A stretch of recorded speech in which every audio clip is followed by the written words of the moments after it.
So good morning. Today we have with us Christopher Quinn. Yeah, welcome Hi. to the CAB. Thank you, Anna.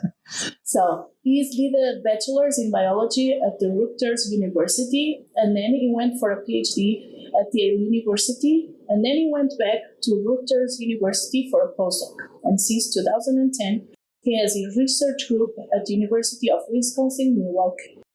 Thanks for your time You're welcome. to answer our questions. Can you tell us, in summary, your research interests? Oh, yeah. So I'm using the nematode C. elegans as a model for neuronal development.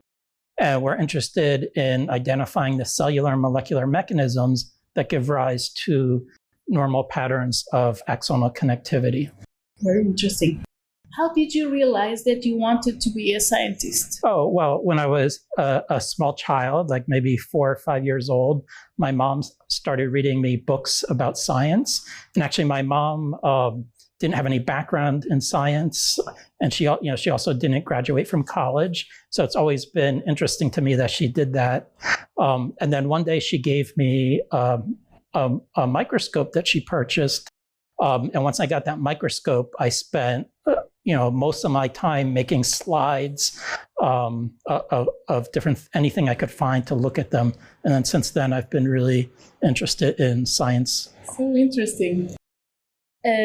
So how did you become interested in studying genetics of neurodevelopmental disorders? All right. Well, when I started my lab at University of Wisconsin-Milwaukee back in 2010, I actually thought, it'd be interesting to take some of the basic biology that we've been doing and apply it to the understanding of neurodevelopmental disorders.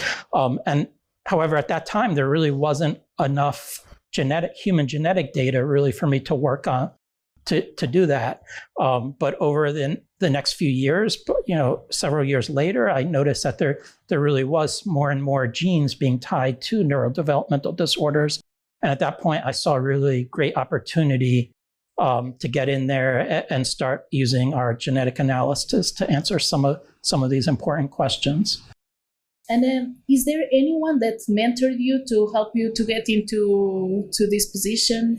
Oh yeah, I'd say my graduate school mentor, Susan Hockfield, really introduced me to some of the basic concepts of designing scientific research, and also in writing grants and papers.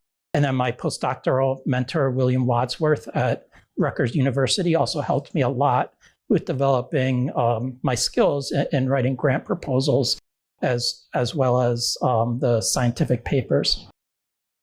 So cool. Really, science is work together, right? Yeah. And so the last question, what would be the question that you would like to answer during your career?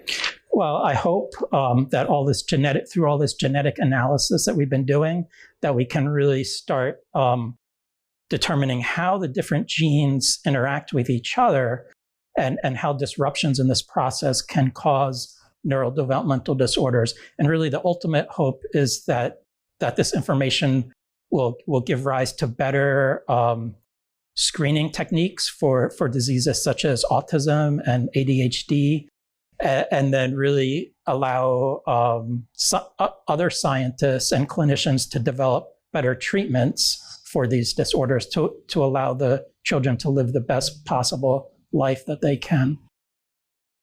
So interesting. Yeah. Very cool goal to reach. Yeah, thank you. Good luck. And thank you again for your time. All right, you're very welcome. Thank you.